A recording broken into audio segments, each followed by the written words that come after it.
necesita que su código sea fácil de cambiar. Lo más costoso en software no es hacer software. Usted puede... Hola people, bueno, vamos a hablar hoy de arquitectura. ¿Qué es eso que te viene a la cabeza, a tu mente cuando te hablan de arquitectura? Cuando te dicen, vamos a hacer un proyecto nuevo, ¿qué arquitectura escogemos? Mejoremos la arquitectura, hagamos un cambio sobre la arquitectura. ¿Qué es lo que te viene a la cabeza?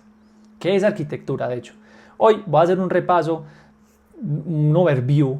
No voy a entrar en detalles de cómo es cada arquitectura, ni voy a implementar nada. Esto es más teórico, más de conceptos, más de para qué es la arquitectura, cómo sirve la arquitectura. Y yo sé que hay dos bandos. Está el bando de los fanáticos 1, los fanáticos 2, que se pelean por saber cuál es la arquitectura, la mejor arquitectura. Y yo hoy te voy a decir cuál es la mejor, sin ninguna duda. Entonces, esta imagen que están viendo acá nos ubica en un panorama, no de todo, pero grande para entender de que arquitectura son muchas cosas. Digamos que hay arquitecturas que están más orientadas al tema de infraestructura, que podrían ser todo esto de acá. ¿Listo? Entonces cuando yo necesito crear una aplicación nueva, arrancar un proyecto y necesito ir más rápido y no quiero crear backend o no tengo los recursos para crear backend, pues serverless architecture podría ser una solución. Ahora, si ya tengo, si tengo que montar servidores, que tengo que balancearlos, crear CDNs, puertas de entrada, puertas de salida, esto va más de la arquitectura que tiene que ver o de infraestructura, pero no es lo único. Discusiones muy famosas, microservicios versus monolitos, ¿qué es mejor, qué es peor? Es una discusión que está en el backend y digamos que será eterna. Event Driven Architecture, algo que está siendo muy famoso, o cada vez lo veo más conceptos sobre esto y me parece mucho más interesante.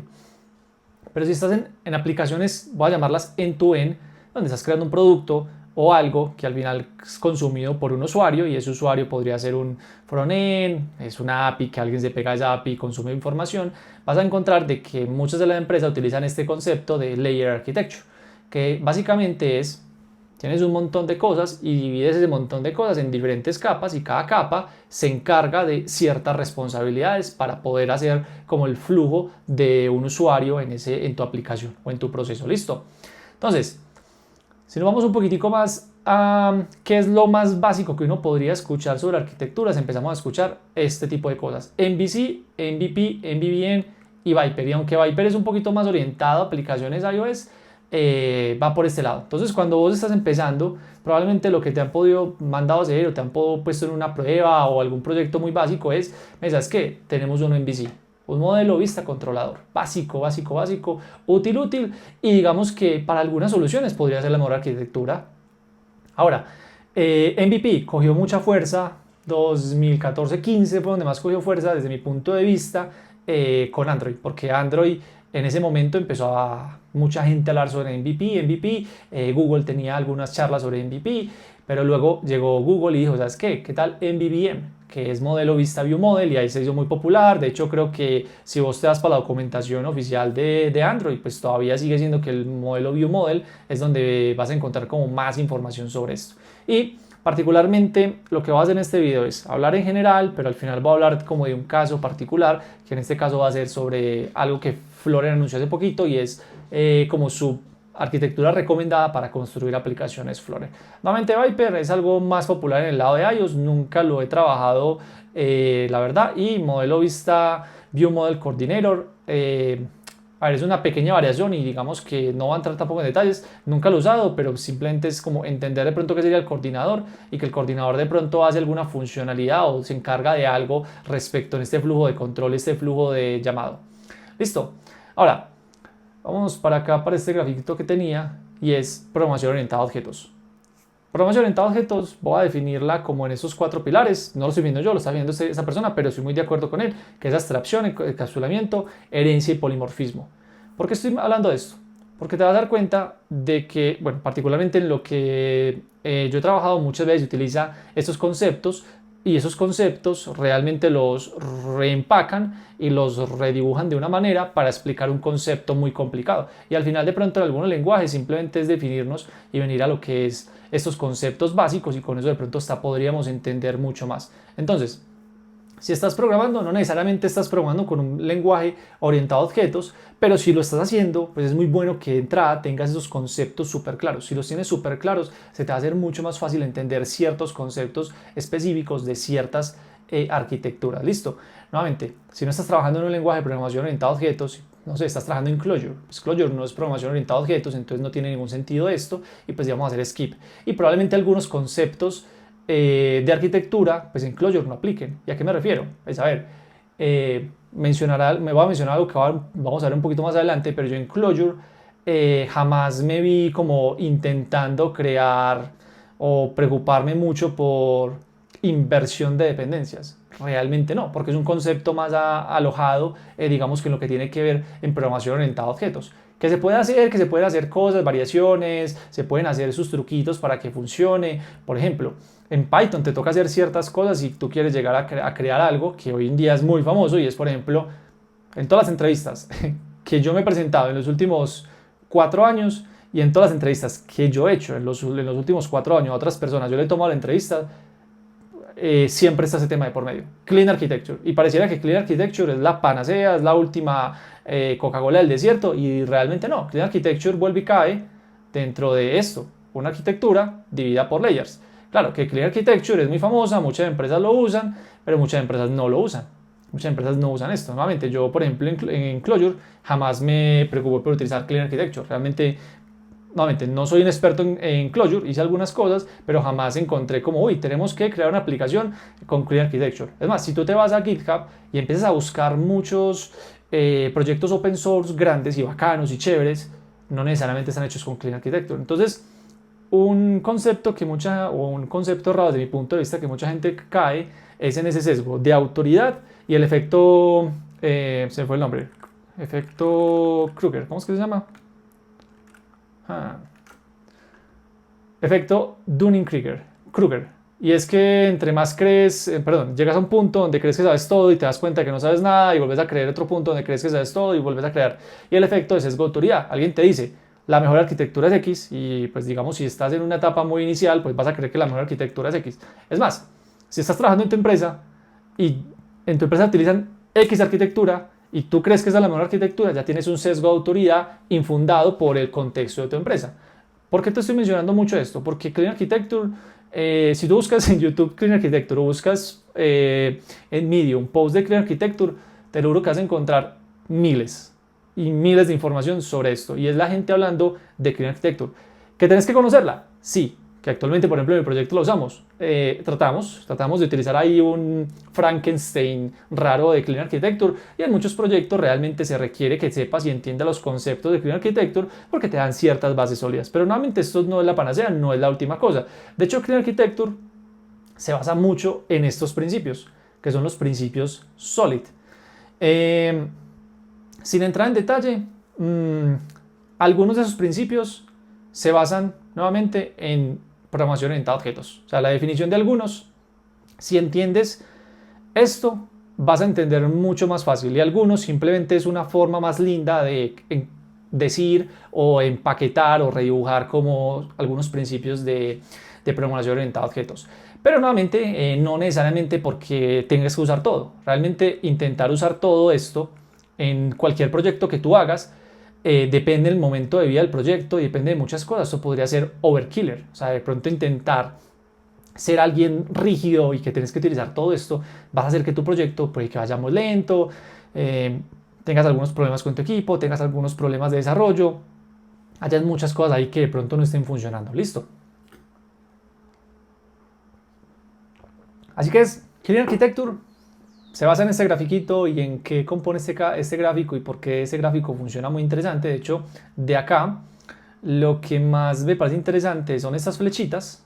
Estas flechitas es algo muy interesante y esta flechita. Listo, que más adelante la voy a explicar. Ahora, y Clean Architecture se basa mucho en principios SOLID. Pero principios SOLID son los únicos. No, realmente usted puede encontrar muchos otros. Que Jagni, que Kiss, que Don't Repeat Yourself, muchos. Y pues esos son 3 que te coloqué acá, pero podrías encontrar muchos. Entonces imagínate, todo lo que vimos al principio, luego que tengas que aprender o tienes que tener contexto y conocimiento de MVC, MVP, MVVM, luego que Clean Architecture, luego que tengo que ser muy bueno si estoy trabajando con programación orientada a objetos en los pirales de programación orientada a objetos, que SOLID no son los únicos principios, que ya tenemos más principios. O sea, se te empieza a llenar la cabeza de un montón de cosas. Esos principios A ver, esto es una forma reduccionista de decir qué hacen. Me encontré esta imagencita y me pareció súper interesante, pero digamos que de todos estos, a mí el que más me gusta es este. Este es el que más me gusta, es el que más trato de hacerlo. Un post que me leí el año pasado de una persona muy calidosa y habló solo de esto y su forma de verlo me cambió bastante de cómo yo veía ciertas cosas de la arquitectura. ¿Listo? Entonces, ¿ya estamos listos? Pues no. Digamos que en arquitectura vas a empezar a encontrar patrones de diseño. Pero, ¿qué son patrones de diseño? Pues aquí tenemos, se dividen casi en tres categorías, son los creacionales, los estructurales y los de comportamiento. Básicamente, imagínense que usted tiene que resolver un problema y a medida que fue pasando el desarrollo y se hizo más documentación, la gente fue hablando de esto, la gente empezó a encontrar problemas comunes. Problemas que eran comunes y su solución era muy similar. Entonces alguien dijo, ¿sabes qué? Pues alguien no. Alguien se lo puede haber inventado o como haya sido, dijo, ¿sabes qué? ¿Por qué no empaquetamos este problema y con una solución? Entonces si necesitas, por ejemplo, tenés una dependencia externa y querés que esa dependencia externa, digamos, se comunique con tus dependencias internas sin tener que depender de esa dependencia externa, entonces un patrón que te puede servir sería un adaptador. Simplemente le creas un adaptador a esa dependencia externa que se comunique con tus cosas internas y si el día de mañana no quieres utilizar tu dependencia externa, pues quitas la dependencia, tu adaptador le pegas otro adaptador, le pegas otra dependencia externa, tu adaptador va a hacer que eso se comunique con la interna. Entonces eso es un problema común que podría resolver de esta manera. Este a mí para qué me gusta, para bases de datos. A mí me gusta utilizar este para bases de datos. Perdón. Me gusta utilizar mucho este para utilizar servicios de HTTP. ¿A qué me refiero? Cuando vos vas y estás trabajando con... y no siempre, pues, no es como que siempre lo hago, pero cuando estás trabajando con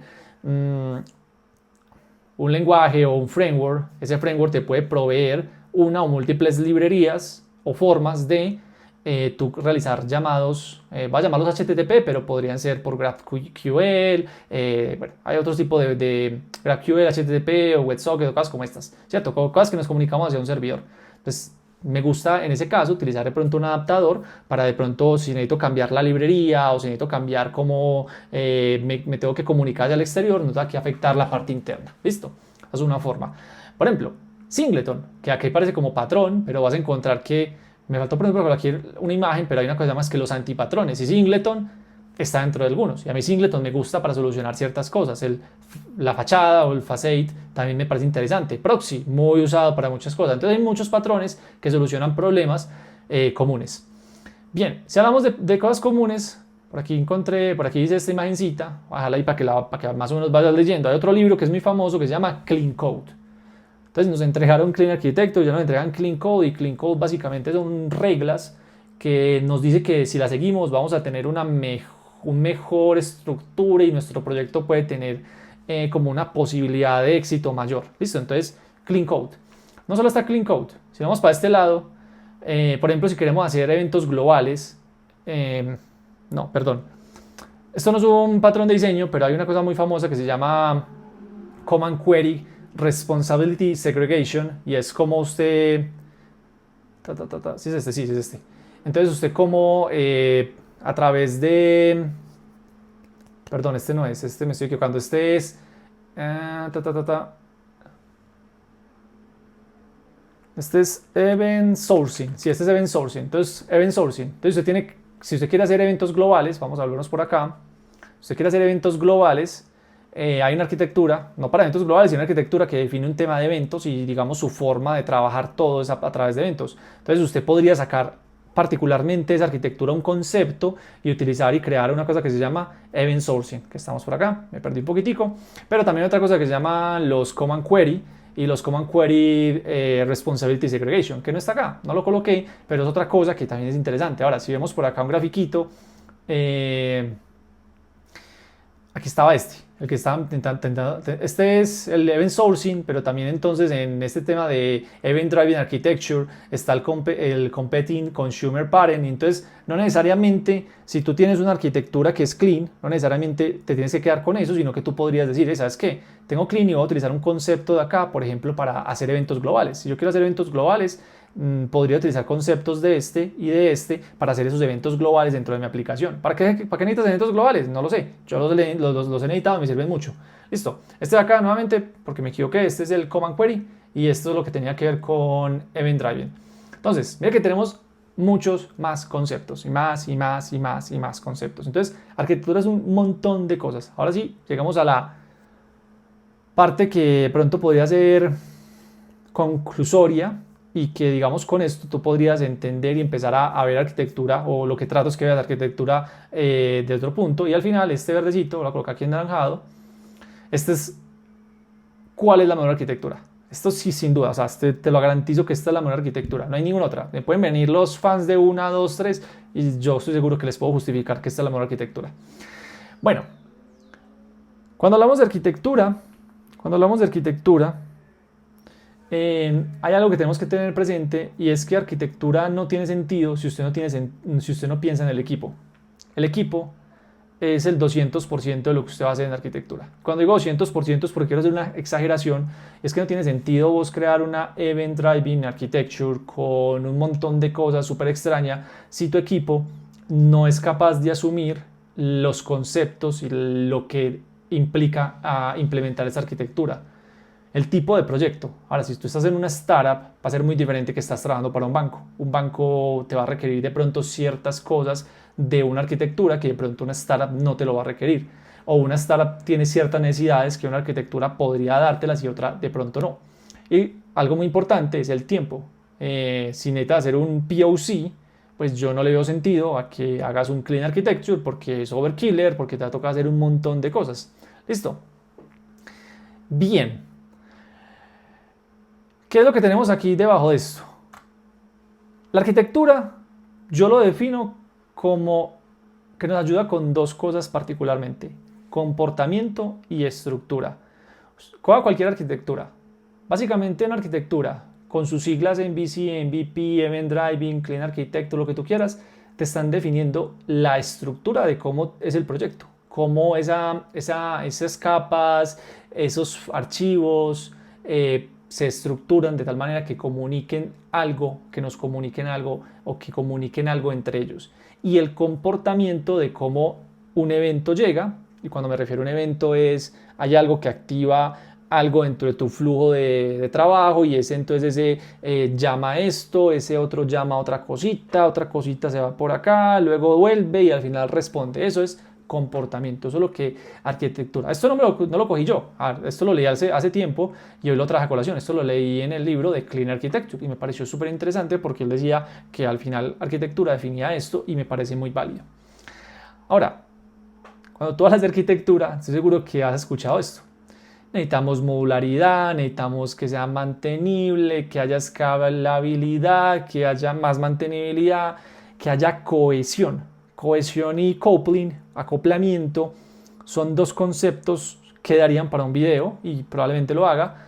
Pero fíjate que vas a encontrar muchas palabras, yo las llamo palabras fancies. Las palabras suenan muy bonito o las lees y son muy bonitas, pero ¿qué nos dicen las palabras? ¿Para qué necesitamos que nuestra arquitectura tenga esto? Y para mí lo voy a definir solo en una palabra, y es que usted al final necesita que su código sea fácil de cambiar. Lo más costoso en software no es hacer software. Usted puede construir software a una velocidad impresionante, menta 80 personas a que le hagan software, digamos que se lo saquen en 10 semanas, 3 semanas, una aplicación gigante.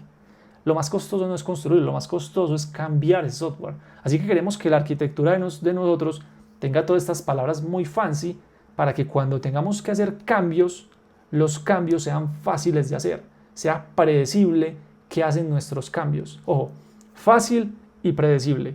Listo, una cosa es que yo quiero hacer cambios y que sea fácil de hacer, y entonces que si yo hago un cambio en X componente, ese componente no me afecte X cosa. Listo. Y voy a venir aquí al board y voy a tratar de ejemplarizar un poquitico estas palabras, y es: Usted tiene por acá un servicio y ese servicio se comunica con, voy a llamarlo un repositorio, que creo que es un concepto que también se habla mucho, y al final ese repositorio responde a un caso de uso. Y ese caso de uso va hacia un usuario, ¿cierto? Si usted de alguna manera tiene otro repositorio que también depende de, perdón, la fecha me quedó al revés. Tiene un repositorio otro repositorio que consume el mismo servicio, y si usted hace un cambio acá, si usted hace un cambio en este servicio, lo que usted quiere es que esto sea muy fácil de hacer, porque usted le implementó a eso patrones de diseño, porque usted a esto le hizo design parent, le hizo una buena arquitectura, perdón, le hizo una arquitectura e implementó cosas muy bacanas. Pero lo más importante, más allá de que sea fácil o difícil, es que eso sea predictivo, o sea, que el cambio usted pueda predecir que pase. Y es que cuando usted haga ese cambio, usted no tenga que decir, ¿sabes qué? Rompí todo lo que estaba acá. O sea, esto ya quedó en negativo. Y este no, y este quedó ok. Entonces, usted ahí no está pudiendo predecir qué está cambiando. Entonces, queremos arquitecturas para predecir cómo el cambio afecta. Listo, lo más costoso de un software no es lo que construimos, sino lo que tenemos que cambiar. Ahora, nuevamente, tu equipo va a determinar qué tan bueno o qué tan mala es tu arquitectura. Al final, los proyectos se componen de personas y de inteligencias artificiales, así que si tu equipo es muy bueno y tu forma de hacer prompts es muy buena, pues probablemente vas a lograr resultados muy interesantes. Si tu equipo no es tan bueno y tiene cierto lag en experiencia, tú debes bregar o tú debes intentar que tu arquitectura sea muy fácil para que tu equipo sea capaz de crear soluciones que podamos escalar. ¿Listo? Pues ahí está la palabra escalar y es una de las cosas que necesitamos hacer. Bien, ahí como que me fui para ese lado. Cohesión y acoplamiento. A ver si me acuerdo bien la palabra, y es, queremos productos desacoplados, fuertemente desacoplados y débilmente...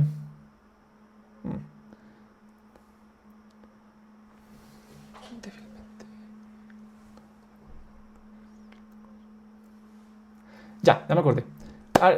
Cohesión y acoplamiento. Hay una frase, y a ver si me acuerdo y la digo bien, y es, queremos productos débilmente acoplados con fuerte cohesión. ¿Qué quiere decir esto? Que si yo aún... Esto básicamente dice lo mismo que ya les acabo de decir en otras palabras. Si es que usted tiene 1, 2, 3 cosas que están pegadas a algo. Listo. Aquí tenés algo, un X, que hace algo. Y este X, usted de alguna manera necesita quitar este 3 o necesita reemplazarlo. Necesita reemplazarlo por, vamos a llamarlo 3'. Entonces usted necesita que su producto esté débilmente acoplado a 3 y que usted fácilmente lo pueda quitar, cambiar, y que si usted hace un cambio en 3 no le toca hacer 10.000 cambios acá, sino que solo tenga que cambiar 3 por 3x'. Eso es débilmente acoplado, y altamente cohesivo es que esto tenga sentido dentro del contexto. ¿Qué quiere decir esto? Básicamente es que si usted está hablando de usuarios, pues no, digamos que usted tiene una aplicación para manejar finanzas. Pues digamos que un ingreso en una aplicación de finanzas hace parte de un balance, entonces hay cohesión, esto es cohesivo, pero si usted, por ejemplo, en el balance metió algo tipo configuración de usuario, por decir cualquier burrada, configuración de usuario, esto no es cohesivo, o sea, no tiene sentido configuración de usuario dentro del modelo o dentro de lo que estructura balance. Listo.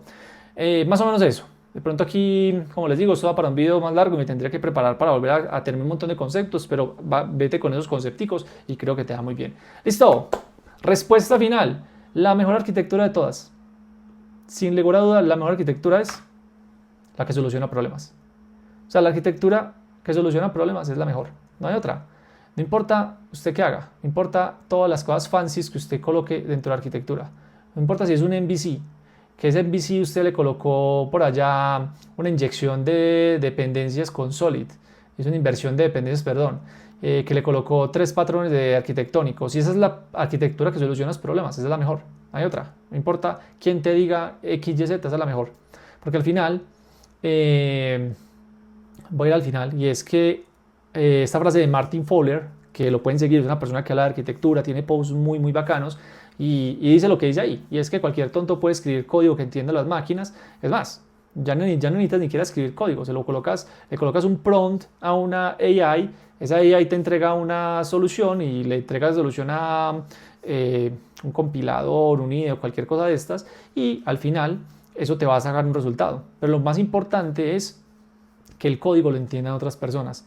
Así que arquitectura se lleva parte de lo que queremos hacer, y es que el código lo entiendan otras personas. ¿Por qué? Porque así como los proyectos, lo más costoso es el cambio a veces es costoso porque no en todos los proyectos se quedan las mismas personas. A ver, los proyectos cambian, las personas se mudan de proyecto, las personas se mudan de empresa. Entonces, voy a utilizar esta frase de Paul Clemens, y es que arquitectura es el conjunto de estructuras necesarias para razonar sobre el sistema. Ojo, razonar sobre el sistema, no crear el sistema, razonar, que comprende los elementos de software, las relaciones entre ellos y las propiedades de ambos. Cuando yo les decía que las cosas más interesantes de Clean, así lo voy a encontrar, vamos por acá, eran estas flechitas, es porque estas flechas es cómo ellos se comunican. Y esto es más importante que entender usted cómo va a ser la base de datos. ¿Quién tiene que llamar a qué componente, a qué estructura para que su arquitectura esté desacoplada, para que su arquitectura sea mantenible, modular, etcétera, etcétera? Es más importante que definir qué proveedor de HTTP o qué librería de HTTP necesita hacer. ¿Listo? Entonces son conjuntos para razonar sobre el sistema. Eso es muy importante que lo tenga. Esto es arquitectura, o digamos el trabajo de alguien que va a desarrollar, que va a pensar sobre la arquitectura. Y arquitectura son los elementos que la comprenden. Entonces ya los elementos son cosas particulares, cómo se relacionan, cuáles son las propiedades, por qué esto otro, cuándo utilizo X, Y, Z.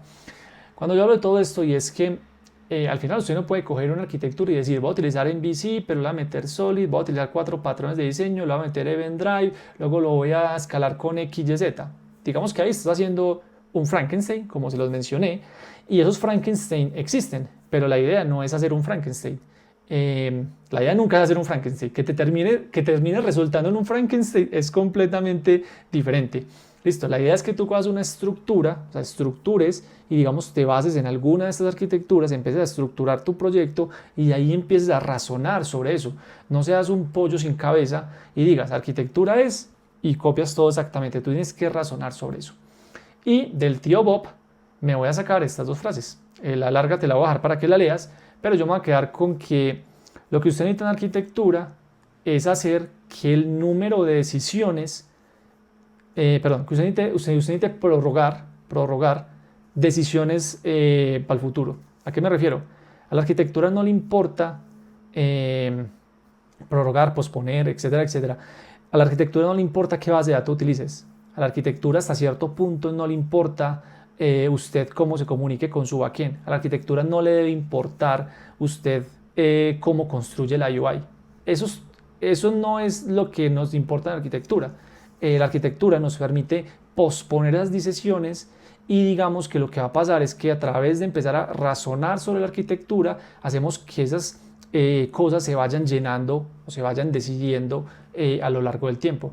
3 cositas de Clean Architecture que me parecen importantes, y con esto cierro, y es, más allá de qué arquitectura utilices, utiliza siempre esta regla, la regla de dependencia, dependency rule, y es cómo sus componentes se llaman, que eso lo vamos a ver en el segundo video. Separa los concerns, o sea, qué hace cada módulo, qué hace cada cosa, no mezcles cosas. Usted, digamos, en el tema de ejemplo, usted tiene que hacer una consulta a la base de datos, pues haga la consulta a la base de datos, pero no pretenda que en el medio de la consulta a la base de datos usted tiene que llamar un HTTP. Separe esas dos cosas, sepárelas, separe los concerns. No pretenda que la UI haga el llamado a la base de datos, haga el llamado al HTTP, cree la lógica. No, separe eso, sepárelo. Y al final, otro concepto que me parece muy interesante, y es que las arquitecturas pues tienen algo, o hay muchas personas que mencionan, las reglas de negocio. Las reglas de negocio deben ser independientes del framework. No importa si es React, si es Vue, si es Flutter, si es Android. El core debe ser independiente. El core debe ser independiente, testeable por sí solo. Bueno, eso es eso es lo que tenía para hoy. Larguito el video, muchas cosas acá. Espero que te sirva bastante para que empieces a entender mucho más qué es arquitectura, para que empieces a razonar. En el siguiente video, en la siguiente parte de este video, lo que vamos a hacer es voy a analizar el caso específicamente en Flutter y voy a coger algunos conceptos, creo que de Android, para ver cómo ellos, digamos, fueron llegando a ciertas soluciones y cómo esas soluciones las integramos a nuestros proyectos. Bueno, nos vemos en una próxima y muchas gracias.